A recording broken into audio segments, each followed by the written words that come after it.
প্রিয় দর্শক, আসসালামু আলাইকুম ওয়া রাহমাতুল্লাহি ওয়া বারাকাতুহু। আপনাদের প্রত্যেককে জানাচ্ছি গাইডলাইন অফ ইসলামের পক্ষ থেকে আন্তরিক শুভেচ্ছা ও মুবারকবাদ।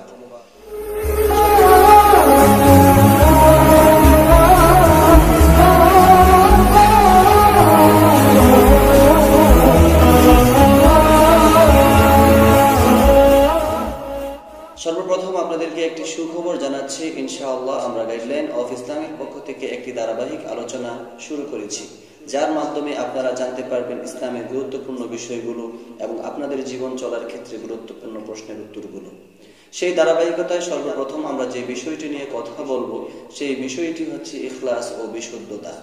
আমরা জানি যে একজন ব্যক্তি প্রকৃত মুমিন হওয়ার জন্য তার সর্বপ্রথম যে বিষয়টা দরকার সেটা হচ্ছে ইখলাস, যেটাকে আমরা বাংলাতে যদি বুঝতে চাই তাহলে ইখলাসের বাংলা অর্থ কি সেই দিকে যদি আমরা তাকাই, আমরা দেখতে পাই যে ইখলাস শব্দের আবিধানিক অর্থ হচ্ছে সততা, নিষ্ঠা, একনিষ্ঠতা, বিশ্বস্ততা, অন্তরে আল্লাহকে বিশ্বাস করা এবং আল্লাহ তাআলার প্রতি সর্ব অবস্থায় সকল আমল তার জন্য করা এবং তার দিকে রুজু হওয়া।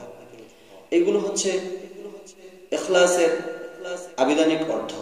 তাছাড়া আমরা যদি ইখলাসের সংজ্ঞা জানতে চাই তাহলে ইখলাস দ্বারা এটা বোঝানো হয় যে আমাদের জীবন, আমাদের মরণ, আমাদের সকল কিছু একমাত্র আল্লাহ তাআলার জন্য হবে, সেই দিকে আমরা আমাদের অন্তরকে ধাবিত করা।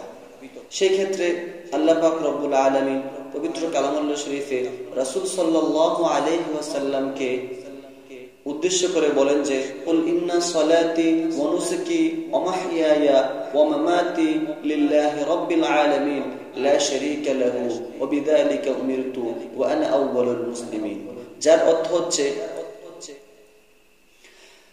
অর্থ হচ্ছে হে নবী, আপনি বলুন আমার নামাজ, আমার রোজা, আমার হজ, আমার যাকাত, আমার যাবতীয় সকল কিছু একমাত্র আমার রবের জন্য, তিনি ছাড়া আর কোনো মাবুদ নাই। আল্লাহ রাসূল সাল্লাল্লাহু আলাইহি ওয়াসাল্লামের মাধ্যমে আমাদেরকে আল্লাহ পাক রব্বুল আলামিন জানিয়েছেন যে আমাদের জীবনের সকল কিছু একমাত্রই হবে আল্লাহ তাআলার জন্য। আমাদের জীবনের প্রত্যেকটা চাওয়া পাওয়া, আমাদের জীবনের সকল বিষয়বস্তুগুলো যেটা হবে একমাত্র আমাদের রবের জন্য। কারণ আল্লাহ তাআলা হচ্ছেন আমাদের প্রতিপালক। যখন আমাদের কিছু ছিল না তখনও আমাদের রব ছিল, যখন আমাদের কিছু থাকবে না তখনও আমাদের রব থাকবে।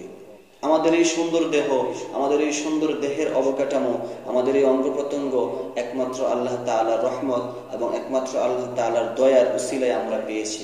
তো সেই ক্ষেত্রে আল্লাহ তাআলা কোরআনের আলোকে আল্লাহর রাসূলকে এটাই বুঝিয়েছেন যে মুমিনের সকল কিছু হবে একমাত্র আল্লাহর জন্য।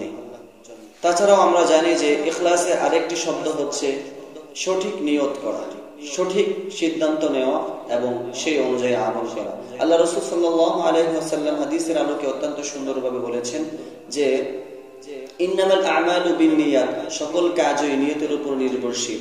অতএব আমাদের নিয়ত যদি সঠিক হয় তাহলে অবশ্যই আমাদের কাজগুলো সঠিক হবে, আর আমাদের কাজগুলো যদি সঠিক হয় তাহলে অবশ্যই আল্লাহ তাআলার দরবারে তা কবুল হবে, তা গ্রহণযোগ্য হবে। আল্লাহ তাআলা আমাদের প্রত্যেকটা আমলকে কবুল করুক। ওয়া মা তাওফীকি ইল্লা বিল্লাহ। আসসালামু আলাইকুম ওয়া রাহমাতুল্লাহ।